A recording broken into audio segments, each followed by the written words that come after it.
یہودی اپنے مسیحا اور آخری نبی کے انتظار میں تھے کہ ٹائٹس کے حملے کے 500 سال بعد نبی آخر الزماں کی ولادت ہوئی۔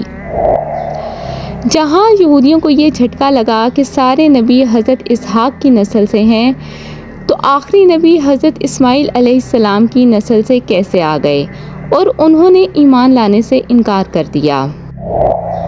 مسلمانوں کے لیے بھی وہ انبیاء کی ہی نشانی تھی، اسی لیے ہیکل سلیمانی کو بیت المقدس کا نام دیا گیا۔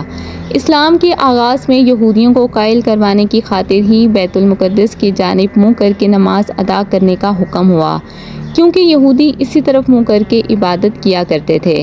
17 ماہ بعد ہماری عبادت کا رخ بیت المقدس سے بیت اللہ کی جانب موڑ دیا گیا، کیونکہ مسلمانوں کا شروع سے قبلہ اول وہی رہا جسے پہلے حضرت آدم علیہ السلام اور پھر حضرت ابراہیم علیہ السلام نے تعمیر کیا۔ حضرت عمر رضی اللہ تعالیٰ عنہ کے دور حکومت میں اسرائیل یعنی یروشلم پر عیسائیوں کا قبضہ تھا۔ بیت المقدس کے ہی احاطے میں انہوں نے گرجا گھر تعمیر کیا ہوا تھا، اور عین تابوت سکینہ والی جگہ پر وہ گند پھینکا کرتے تھے یہودیوں کی نفرت میں۔ یروشلم کی فتح کے وقت جب حضرت عمر رضی اللہ تعالیٰ عنہ وہاں گئے تو عیسائیوں پر برہم ہوئے۔ وہاں صفائی کروا کر مسجد تعمیر کروائی گئی، اور قرآن پاک میں موجود معراج نبی والے واقعے کی نسبت سے اس مسجد کو اقصیٰ کا نام دیا گیا۔ یہودیوں کی دیوار گریہ بھی اسی احاطے میں موجود تھی، تو زائرین کی حیثیت سے انہیں بھی وہاں آنے کی اجازت دے دی گئی۔ خلافت عباسیہ تک یروشلم ایک مسلم شہر رہا۔ اس کے بعد عیسائیوں نے دوبارہ یروشلم پر حملہ کر کے اس پر قبضہ کر لیا۔ صلاح الدین ایوبی نے عیسائیوں کے خلاف 50 سے زیادہ جنگیں کر کے بیت المقدس دوبارہ حاصل کیا، اور پھر 700 سالوں تک یہ خلافت عثمانیہ کے زیر سلطنت رہا۔ یہودیوں کو بھی دیوار گریہ تک اپنے مذہبی اقدامات کی آزادی رہی، اور یہودی آہستہ آہستہ پھر یروشلم میں آباد ہونا شروع ہو گئے۔ اس دوران میں کئی بار انہوں نے خلافت عثمانیہ کے سلطان کو پیسوں کے عوض یروشلم انہیں سونپنے کا لالچ دیا، لیکن ناکام رہے۔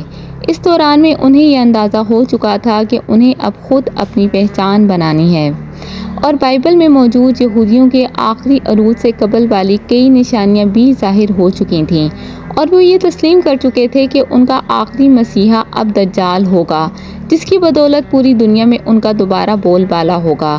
انہوں نے برطانیہ سے ساز باز کر کے خود کو الگ ریاست تسلیم کروا لیا۔ یوں اسرائیل باقاعدہ ایک ملک کی صورت میں دنیا کے نقشے پر ابھرا۔ پھر آہستہ آہستہ انہوں نے فلسطین اور دیگر مصری علاقوں پر بھی قبضہ کر لیا۔ عرب ممالک اسرائیل کے خلاف جنگ پر آئے، لیکن اس وقت تک یہ خود کو اتنا مضبوط کر چکے تھے کہ عرب ممالک کو اس ایک چھوٹے سے ملک سے منہ کی کھانی پڑی۔ عیسائیوں نے بھی دیکھ لیا کہ اب ان سے لڑ کر کچھ وصول نہیں ہونا، تو باقاعدہ گرجا گھروں میں پادریوں نے تقریبات منعقد کی اور یہودیوں کے لیے معافی کا اعلان کیا گیا۔ یوں سیاسی اور اقتصادی مفاد پرستی نے 2000 سالوں سے ایک دوسرے کے ازلی و جانی دشمنوں کو ایک صف پر لا کھڑا کیا، اور قرآن کی بات بھی سچ ہو گئی کہ یہود و نصارہ ایک دوسرے کے دوست ہیں۔ یہودیوں کے عقائد کے مطابق وہ ہیکل سلیمانی کی حفاظت نہیں کر پائے، تو خود کو قصوروار کہتے ہیں، خود کو سزا دینے کے لیے زنجیروں اور چمڑے سے پیٹتے ہیں، اور دیوار گریہ کے پاس آ کر آہوزاری کرتے ہیں۔ وہ ایمان رکھتے ہیں کہ تیسری بار انہیں پوری دنیا پر حکمرانی حاصل ہوگی، اس کے لیے انہیں مسجد اقصیٰ کو گرانا ہوگا، جس کی تیاری وہ کر چکے ہیں۔ کب سے مسجد اقصیٰ کے نیچے بارودی سرنگیں بچھا دی گئی ہیں۔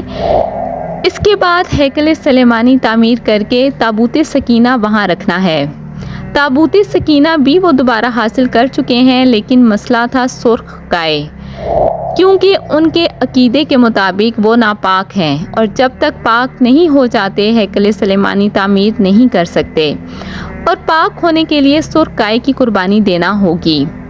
وہ گائے جس کی نشانیاں قرآن پاک میں بیان کی گئی ہیں، جو اس وقت بھی انہیں ڈھونڈنے میں مشکل ہوئی تھی۔ اب بھی 100 سال تک وہ ویسی گائے کی تلاش کرتے رہے۔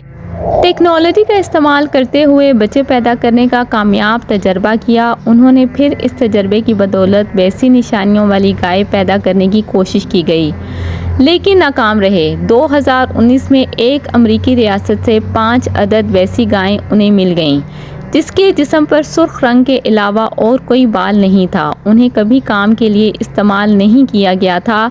اگلی نشانی کہ ان پر کسی بیماری کا اثر نہیں ہونا چاہیے۔ پوری دنیا میں کووڈ پھیلا کر مختلف جانوروں کے ساتھ انہیں بھی ٹیسٹ کیا گیا اور ان پر اس بیماری کا کوئی اثر نہ ہوا۔ Red heifer found, mystery of red heifer, یہ گوگل میں سرچ کر کے آپ اس کے متعلق تفصیل سے پڑھ سکتے ہیں۔